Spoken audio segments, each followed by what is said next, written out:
కానీ మహారాష్ట్ర ప్రభుత్వం ఆనాడు కాంగ్రెస్ ప్రభుత్వం ఉన్న మహారాష్ట్రలో 152 మీటర్ల ఎత్తుతో నిర్మాణం చేయడానికి మహారాష్ట్ర ప్రభుత్వం ఏదైతుందో మనకు ఆమోదించలేదు, మనకు సహకరించడం లేదు. కేసీఆర్ గారు రియలిస్టిక్ ఏదైతుందో 152 మీటర్ల ఎత్తుతో బ్యారేజ్ నిర్మాణం చేయడానికి మహారాష్ట్ర ప్రభుత్వం ఎప్పుడైతే సహకరిస్తలేదో ఆడ 148 మీటర్ల ఎత్తుతో నిర్మాణం చేయడానికి బ్యారేజీ ఒక ఒప్పందం, దిగువ 100 మీటర్ల ఎత్తుతో బ్యారేజ్ నిర్మాణం చేసి అక్కడికి వెళ్ళి ఇంకొక 2 లిఫ్ట్ అదనంగా ఎల్లంపల్లికి తరలించి ఈ మొత్తం రాష్ట్రాన్ని సుభిక్షం చేయాలని తలంపుతోని ఇలా మేడిగడ్డ అన్నారం సుందిలా నిర్మాణం చేసిండు.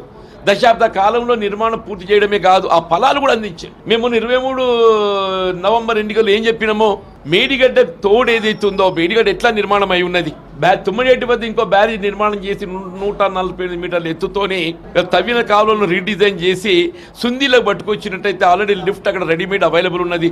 కేవలం 10,000 కోట్లతో ఏదైతుందో మేము ఒక 80 టీఎంసీని మేము వాడుకోవచ్చు, వినియోగించుకోవచ్చు అని చెప్పని పేర్కొన్నామే. 3 ఏళ్ళు గడుస్తుంది, 3 బడ్జెట్లు పెట్టి 3 రూపాయలు బడ్జెట్ కేటాయించిండా అంటే ఏంటి? నువ్వు తుమ్మడిహట్టి ఏదైతుందో ఇవాళ రేవంత్ రెడ్డికి దాని మీద దృష్టి లేదు. ఆయనకి ఎంతవరకు ఏదైతుందో ఆయన స్వార్థ ప్రయోజనాలు, ఆర్థిక ప్రయోజనాలు తప్ప ఇవాళ తెలంగాణ రాష్ట్ర ప్రయోజనాలు లేవు ఆయన దగ్గర. ఎందుకు? అందుకే పోయి హైడ్రా పట్టిండు. హైడ్రా ఎందుకు పట్టిండు? ఒక్కరిని దెబ్బ కొడితే 10 మంది వచ్చి కాళ్ళ గడబడతారు, బేరం కుదురుతుంది.